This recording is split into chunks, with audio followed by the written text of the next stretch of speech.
Tiffin बनवायला आज खूप लेट झालं तर बनवायची होती मला तोंडलीची भाजी.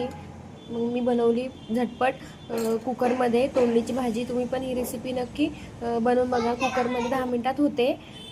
लेट झालं एखाद्या दिवशी टिफिन बनवायला तर ही नक्की रेसिपी तुम्ही ट्राय करा.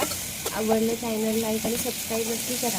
आता तोंडली मी स्वच्छ धुवून घेतली, माती अशी सगळी पुसून घेतली. नंतर आतमध्ये हाफ चिरून घेतली आणि तेल आणि मिठामध्ये मस्त परतून घेतली 5 मिनटं. नंतर त्याच तेलामध्ये जिरे, मोहरी, हिंग टाकून, लसूण टाकून मस्त फोडणी दिली आणि 2 कट केलेले कांदे बारीक कापून घेतलेले आणि मस्त कुकरमध्ये परतून घेतले. नंतर मसाला टाकला आणि 1 टोमॅटो टाकून घेतला आणि चांगलं त्याला परतून घेतलं. मसाल्यामध्ये मी गोडा मसाला वापरला आहे. तोंडलीच्या भाजीसाठी खूप टेस्टी लागते तोंडलीची भाजी.